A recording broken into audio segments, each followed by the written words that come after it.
Bismillahirrahmanirrahim. Assalamu alaikum students. This is 2017 third paper and now we will start section C.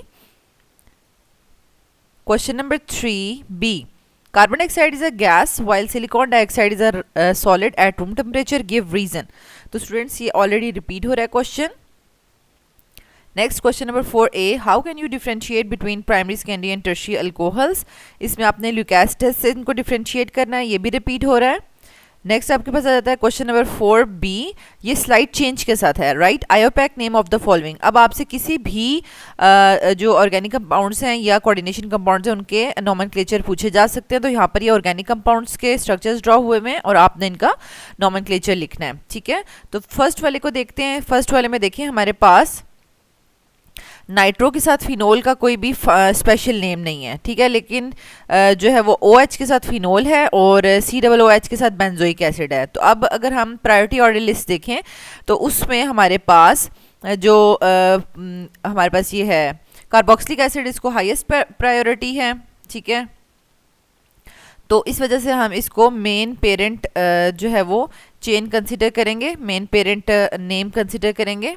ठीक है, और साथ बाकी जो नाइट्रो हैं और OH हैं इनको हम एज अ सब्स्टिट्यूएंट कंसिडर करेंगे. अच्छा, बेंजोइक एसिड तो हो गया. अब बेंजोइक एसिड में हमने नंबरिंग यहाँ से 1, अब 2 इधर जाना है, 3 या किस तरह से जाना है. ठीक है, तो अब इन दोनों में से ऑब्वियसली बात है कि OH को सेकेंड नंबर पे प्रायोरिटी थी, तो इट मीन्स कि उसको लोएस्ट नंबर मिलना चाहिए. ठीक है, यानी अगर हमारे पास प्रायोरिटी ऑर्डर लिस्ट में अगर OH ना होता, ठीक है, और नाइट्रो की तरह ही कोई और ग्रुप होता, तो फिर हम देखते कि अल्फ़ाबेटिकली कौन एंड पर आ रहा है. ठीक है, जो अल्फ़ाबेटिकली लास्ट पे आता उससे हम नंबरिंग करते और फिर अल्फ़ाबेटिकली पहले जो जब लिखा जाएगा तो अल्फ़ाबेटिकली जो पहले आ रहा है उसको पहले लिखा जाएगा. ठीक है, तो वो वाला रूल अप्लाई होता है. लेकिन अभी यहाँ पर वो वाला रूल अप्लाई नहीं हुआ.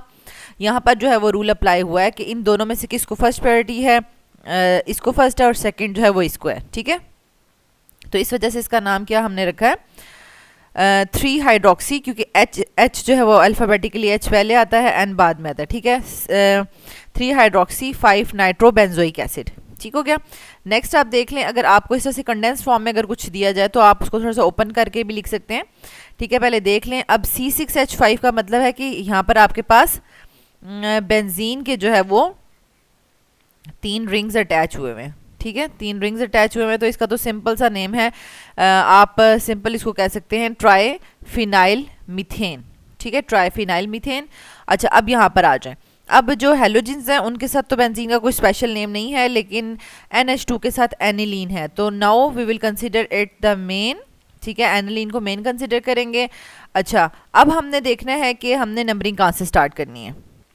अब देखें, अब आइडो I से स्टार्ट हो रहा है. ठीक है, तो जो अल्फ़ाबेटिकली एंड पे आएगा, जैसे एक ब्रोमो है, फिर क्लोरो है, फिर आइडो है, अल्फ़ाबेटिकली जो एंड पे है उधर से नंबरिंग स्टार्ट करेंगे. ठीक है, नंबरिंग उधर से स्टार्ट करेंगे. लाइक एनिलीन में इस कार्बन पे 1 होगा, तो फिर अब आयोडीन को 2 देंगे, ब्रोमीन को 2 नहीं देंगे. ठीक है, फिर 3, फिर 4, फिर 5 एंड देन 6. लेकिन लिखने में अल्फ़ाबेटिकली ब्रोमो को पहले लिखा जाएगा, फिर क्लोरो को लिखा जाएगा और फिर आइडो को लिखा जाएगा. ठीक है, तो इस तरीके से ये आपके पास रूल है. 6 ब्रोमो, 4 क्लोरो, 2 आइडो एनिलीन. तो अब ये जो है ना, जब जिसमें हमें नंबरिंग करनी पड़ जाती है तो वो नंबरिंग आपने मस्ट करनी है. ठीक है, डायरेक्टली आपने पेपर में नाम नहीं लिख लेने. ठीक है, नंबरिंग शो करनी है. नंबरिंग नहीं करेंगे तो आपके मार्क्स जो है वो डिडक्ट हो जाते हैं. ठीक है, कि इन्होंने डायरेक्टली कैसे कर लिया. अच्छा, नेक्स्ट हमारे पास क्वेश्चन नंबर 4 का C part, compare SN1 and SN2 reactions. ये तो आपके पास बहुत से पेपर्स में रिपीट हुआ है. ठीक है, कभी खाली SN पूछ लेते हैं, खाली SN2, या फिर उनका कंपैरिजन पूछ लेते हैं. नेक्स्ट आपके पास क्वेश्चन नंबर 5 का A part, right chemical equations for the following. Hydrolysis of lipids, saponification of lipids and hardening of oils. तो ये लिपिड्स का समझेगा पूरा का पूरा केमिकल रिएक्शन सारे पूछे जा चुके हैं. तो इनमें से जो स्पॉनिफिकेशन ऑफ द लिपिड्स है ये हमारे पास पिछले पेपर में भी आ चुकी है, तो हम वहाँ पर प्रिपेयर कर चुके हैं. Now we will discuss only hydrolysis and hardening of the oils. ठीक है, तो हाइड्रोलिसिस ऑफ लिपिड्स में आप देख लें, fats and oils are triglycerides. ठीक है, दे आर ट्राई एस्टर्स. अब इसमें जो फंक्शनल ग्रुप है वो एस्टर लिंकेज बना रहा है, तो इसलिए ये हमें बता रहे हैं कि ये ट्राई एस्टर्स होते हैं. ठीक है, and they are hydrolysed by enzymes called lipases. ठीक है, यानी हमने कहा है ना कि हम हाइड्रोलिसिस कर रहे हैं लिपिड्स की, तो लिपिड्स की हाइड्रोलिसिस के लिए जो एंजाइम चाहिए वो लाइपेजेस हैं, ठीक है, which acts as a catalyst. Simple ये आप लिखेंगे, and this hydrolysis takes place in the digestive tract of the human beings and animals. And क्योंकि फैटी एसिड्स हैं तो ये बॉडी के अंदर, लिविंग थिंग्स की बॉडी के अंदर होते हैं। Fatty acids are produced in animal body and play important role in metabolic pathways, ठीक है, इनकी इंपॉर्टेंस बता दी। और फिर आपने ये ट्राइग्लिसराइड्स, ये देखें ये ट्राइग्लिसराइड्स हैं। अब यहाँ पर आपको ये एस्टर लिंकेज नज़र आ रही है, ठीक है, दीज आर ट्राई एस्टर्स। तो ये ट्राइग्लिसराइड्स की हाइड्रोलिसिस करेंगे हम, ठीक है, हाइड्रोलिसिस करेंगे तो इसमें से हमारे पास जो है वो यहाँ पर H जो है इसके साथ अटैच हो जाएगा, ठीक है, और ये सारे का सारे ग्रुप्स जो हैं वो हमारे पास अलग से आ जाएंगे। Fatty acids RC double bond OOH, ठीक है, फैटी एसिड्स अलग हो जाएंगे और ये तीनों H जो है वो ऑक्सीजन के साथ जुड़ जाएंगे तो ग्लिसरोल्स बना देंगे, ग्लिसरोल्स एंड फैटी एसिड्स, ठीक है। तो अलग से भी जो हमने फैटी एसिड पढ़ा था तो उसमें हमने फैटी एसिड की ये लिपिड्स की फॉर्मेशन पढ़ी थी, ठीक है, पीछे ये क्वेश्चन रिपीट हो चुका है। फैटी उसमें हमने ये क्वेश्चन जो है ना इस तरह से लिखी थी कि हमने फैटी एसिड्स को ग्लिसरोल्स के साथ रिएक्ट करवाया था, ट्राइग्लिसराइड्स बने थे और वाटर बना था, ठीक है। तो अब हम हाइड्रोलिसिस में दोबारा उसमें वाटर ऐड कर रहे हैं, लाइपेज की प्रेजेंस में हम उसकी हाइड्रोलिसिस कर रहे हैं। नेक्स्ट है हार्डनिंग ऑफ द ऑयल। तो ये हमारे पास क्या है कि unsaturated triglycerides are liquids at room temperature, ठीक है, यानी ये जो ट्राइग्लिसराइड्स ही होंगे लेकिन उनमें डबल बॉन्ड की कहीं उनके कार्बन चेन्स के बीच में ना कहीं हमें अनसैचुरेशन नज़र आएगी, ठीक है। तो अनसैचुरेटेड ट्राइग्लिसराइड्स जो होते हैं वो ऑयल फॉर्म में होते हैं, ठीक है, लिक्विड होते हैं at room temperature, they are called oils and they can be saturated by passing hydrogen in them in the presence of metal catalyst, and the result is the conversion of liquid triglycerides into semi solid triglycerides, ठीक है, जैसे बिल्कुल hard नहीं हो जाते, यानी जैसे घी, oil घी में कन्वर्ट होता है तो ghee is a semi solid not a pure hard solid, ठीक है। This process is called hardening of the oil and this reaction is used commercially for the production of vegetable ghee or margarine. Hardened oils are also used extensively for making soaps and candles, ठीक है, उसमें भी use होता है। अच्छा, अब ये देखें, अब पीछे अगर आपने देखा हो तो ये हमारे पास ट्राइग्लिसराइड्स का फॉर्मूला किस तरह से था, इस तरह से था ना, यानी 3 चेन्स थी और उसके साथ ये एस्टर लिंकेज जुड़ी हुई थी इस तरह से, ठीक है, ये एस्टर लिंकेज जुड़ी थी। अब यहाँ पर हमें क्या डिफरेंस मिला है, मतलब हमारे पास, सॉरी ये हमने ना उल्टा बना दिया, यानी यहाँ पर हमारे पास CH2O के साथ कार्बनिल और उसके बाद R चेन थी, ठीक है, ये था, ये ट्राइग्लिसराइड का फार्मूला था। अब ट्राइग्लिसराइड में थोड़ी सी हमने ना यहाँ पर जैसे R लिखा है तो वहाँ पर R नहीं है, ठीक है, यहाँ पर R नहीं है बल्कि R की जगह ये पूरी जो है ना हमें चेन्स बता दी गई हैं, यानी कितने कार्बन वाली चेन्स हैं, 7 यहाँ पर हमें नज़र आ रहे हैं, 7, 2 यहाँ बीच में है कार्बन, फिर 7 है और फिर लास्ट में 1 है, ठीक है। तो ये हमारे पास कितने आ जाएंगे, 7 2 14, 15 16 17, टोटल 17 कार्बन हैं, यानी इस R की जगह 17 कार्बन लग गए हैं, ठीक है। तो ये 17 कार्बन्स में भी आप देख सकते हैं कि 7 कार्बन्स इधर हैं, ठीक है, और 7 कार्बन्स इधर हैं। 7 कार्बन से इधर जो है वो मिथाइल ग्रुप लगा के चेन स्टॉप हो गई और दरमियान में 7 और 7 कार्बन्स के दरमियान में 2 कार्बन्स जो हैं जो हमें शो कर रहे हैं कि ये ट्राइग्लिसराइड जो है वो अनसैचुरेटेड है, डबल बॉन्ड जहाँ पर मतलब हमारे पास आया हुआ है तो वो हमें ओपन करके दिखाना है, ठीक है।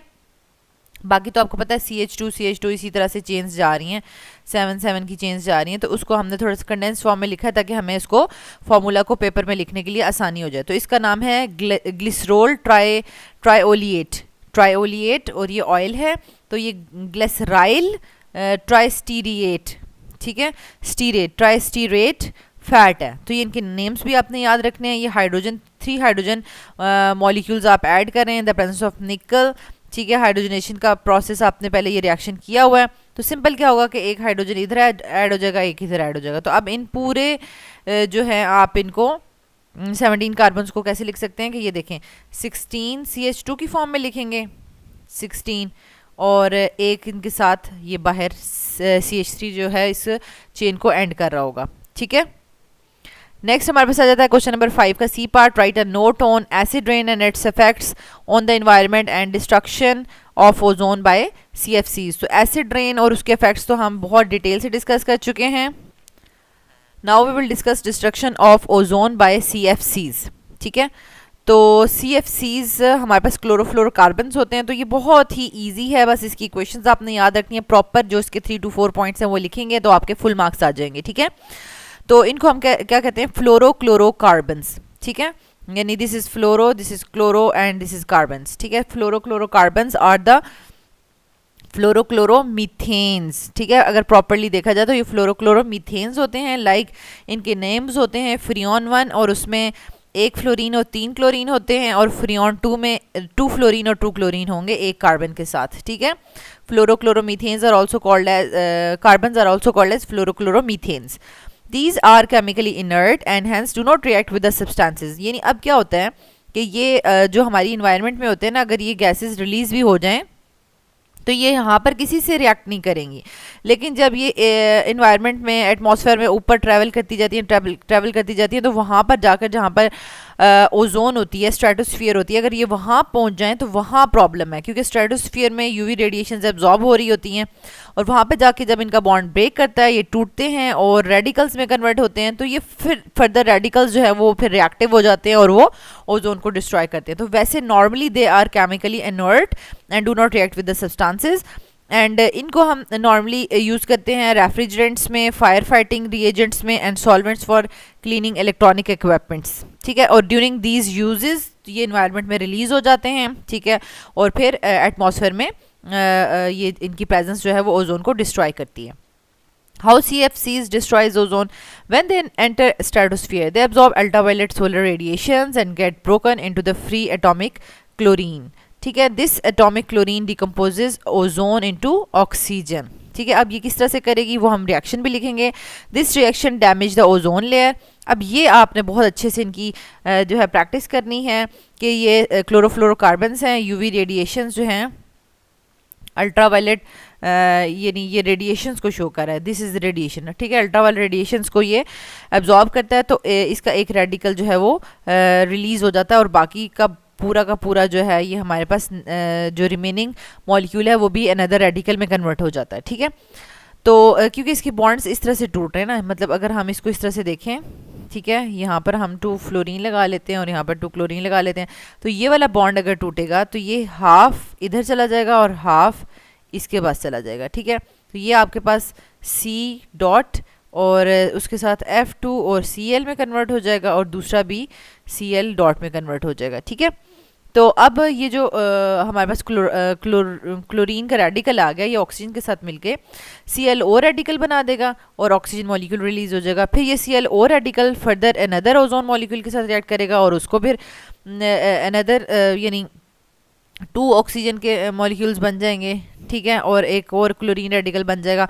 अब ये क्या है कि इन दोनों को अगर आप देखें, इन 2 स्टेप्स को, तो क्लोरीन रेडिकल अगेन जो प्रोड्यूस हुआ है वो फिर अनदर इस स्टेप में दोबारा से जो है वो अनदर ओजोन मॉलिक्यूल के लिए यूटिलाइज होना शुरू हो जाएगा। और यहाँ पर ये जो ClO का जो रेडिकल बन रहा है ना, ठीक है, तो ये एज अ इंटरमीडिएट बन रहा है। ठीक है, ये इंटरमीडिएट बन रहा है, यानी एक स्टेप में प्रोड्यूस होगा और दूसरे में यूटिलाइज हो जाएगा। ठीक है, तो स्टूडेंट्स यहाँ तक हमने ये सेक्शन C कम्प्लीटली डिस्कस कर लिया है। अल्लाह ताला आपको बहुत आसानियाँ अता फरमाए और आसानियाँ तकसीम करने का शर्फ अता फरमाए। आमीन।